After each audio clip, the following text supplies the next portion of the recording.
আল্লাহ তাআলা দুনিয়ার জীবনে সুখ এবং দুঃখকে একসাথে মিলিয়ে রেখেছেন। এই দুটোকে আলাদা করার কোনো উপায় নেই। সুখ পেতে হলে দুঃখ সইতেই হবে, সফলতার মুখ পেতে হলে কঠোর পরিশ্রমের দুঃখকে বরণ করতেই হবে। ধরুন যে আমরা যদি জমি থেকে ভালো ফসলের আশা করি, তাহলে আমাদেরকে কষ্ট করে সেই জমিনকে তৈরি করতে হবে, এরপরেই তো আমরা ভালো ফসল পেতে পারি। এইভাবে দুনিয়ার প্রতিটি সুখকে দুঃখের সাথে মিশিয়ে রাখা হয়েছে। দেখুন, আজকে আপনাদের সাথে শেয়ার করছি সূরা আলাম নাশরাহ এর শাব্দিক অনুবাদ। এই সূরাটি হচ্ছে মোটিভেশনাল সূরা। আল্লাহ সুবহানাহু ওয়া তাআলা আল্লাহ রাসূল সাল্লাল্লাহু আলাইহি ওয়াসাল্লামকে মোটিভেশন দিচ্ছেন। আল্লাহ রাসূলের কাছে যখন নবুয়ত এলো, রাসূল সাল্লাল্লাহু আলাইহি ওয়াসাল্লাম যখন মানুষকে দ্বীনের দাওয়াত দেওয়া শুরু করলেন, তখন বিভিন্ন মানুষ বিভিন্নভাবে আল্লাহ রাসূলকে বিভিন্ন কাটুক্তি করতে লাগলেন। তখন আল্লাহ রাসূল সাল্লাল্লাহু আলাইহি ওয়াসাল্লামের উপরে এই সূরা নাজিল হয়। আল্লাহ রাসূলকে আল্লাহ সুবহানাহু ওয়া তাআলা নিজেই মোটিভেশন দিচ্ছেন এই সূরার মধ্যে। শুরুতে আল্লাহ সুবহানাহু ওয়া তাআলা বলেছেন, হে রাসূল, আপনি একটু চিন্তা করে দেখুন তো, আলাম নাশরাহ লাকা সাদরাক। আলাম নাশরাহ, আমরা কি মুক্ত করিনি লাকা আপনার জন্য, সদরাক আপনার হৃদয়কে, অর্থাৎ আপনার অন্তরকে আমরা প্রশস্ত করে দিয়েছি। আপনাকে ইসলামের যে সুন্দর পথে চলার ব্যবস্থা করেছি তা যে সত্য এবং সঠিক, এই ব্যাপারে আপনার মনে কোনো দ্বিধাদ্বন্দ্ব নেই।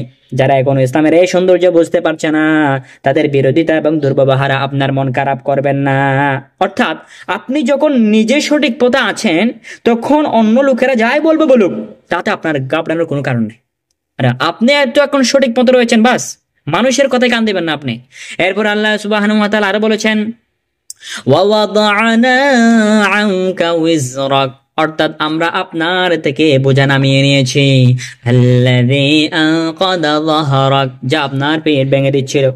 আর আল্লাহ সুবহানাহু ওয়া তাআলা বলেছেন, ওয়া রাফা'না লাকা যিকরাক, অর্থাৎ আপনার স্মরণকে আমরা সমুন্নত করে দিয়েছি। অর্থাৎ আপনার সুনাম বৃদ্ধি করা, মানুষের মধ্যে আপনার মর্যাদা বাড়ানোর ব্যবস্থা করেছি। আমি আপনাকে রাসূল হিসেবে নিযুক্ত করেছি, মানুষ আপনাকে এই নামেই জানবে। আপনার নাম সারা দুনিয়ার মধ্যে ছড়াবে, সারা দুনিয়ার মধ্যে আপনার নাম ছড়িয়ে যাবে। যারা আপনার উপর ঈমান আনবে তারা আপনার নাম উঁচু করবে, আর যারা এখনো ঈমান আনেনি তারা আপনাকে গালি দিচ্ছে বলে আপনি মোটে পেরেশান হবেন না। অর্থাৎ আমি আপনার নামকে আবশ্যক করে দিয়েছি। ইবাদতে, সালাতে, ইকামাতে, খুতবায়, যেখানে হোক না কেন আপনার নাম নিবে। এখন যারা গালি দিচ্ছে আপনি গার্ড বাড়বেন না। দেখুন আল্লাহ সুবহানাহু ওয়া তাআলা আল্লাহ রাসূলকে কেমন মোটিভেশন দিচ্ছেন। দেখুন, আপনি ঘাবড়াবেন না, আমি আপনার নামকে সমুন্নত করে দিয়েছি। এখন মানুষ আপনাকে যত গালি দিক, আপনি এগুলা কোনো টেনশন করবেন না। আল্লাহু আকবার।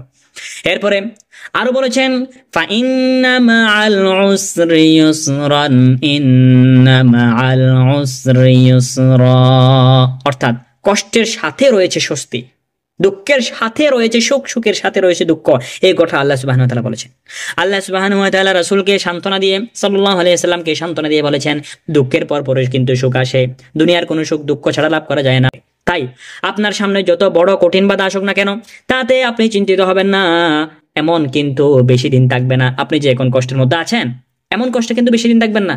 যখন মানুষ ইযা জাআ নাসরুল্লাহি ওয়াল ফাত, যখন দলে দলে যখন মানুষ ইসলামের মধ্যে প্রবেশ করবে, তখন দেখবেন আপনার আর কোনো কষ্ট হবে না। তখন আপনি আর কোনো কষ্টের, আপনার কোনো মুশকিলের মধ্যে পড়বেন না। আল্লাহ সুবহানাহু ওয়া তাআলা এরপর বলে দিয়েছেন যে, ফাইযা ফারাগতা ফানসাব ওয়া ইলা রাব্বিকা ফারগাব, অর্থাৎ কঠিন সময়ে, কষ্ট সময় যখন এসে যায়, যখন জীবনে যখন খারাপ সময় এসে যাবে, তখন কি করবেন?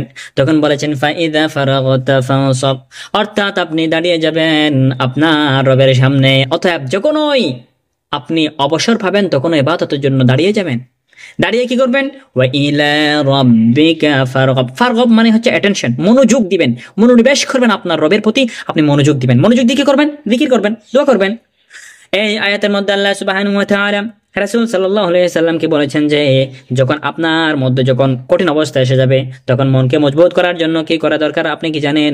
অর্থাৎ যখন জীবনে খারাপ সময় এসে যাবে, তখন দুঃখ না হয়ে, পেরেশান না হয়ে আল্লাহর জিকির এবং নামাজ জারিয়ে যেতে আমাদেরকে নির্দেশ করেছেন এবং আল্লাহ রাসূলকে নির্দেশ করেছেন। যে মোটিভেশন আল্লাহ সুবহানাহু ওয়া তাআলা রাসূলকে দিয়েছেন, আমরাও যদি সেই মোটিভেশন আমাদের জীবনে প্রয়োগ করতে পারি, তাহলে আমাদের জীবনে কোনো দুঃখ থাকতে পারে না। আল্লাহ আমাদেরকে বুঝার এবং আমল করার তৌফিক দান করুক। আসসালামু আলাইকুম।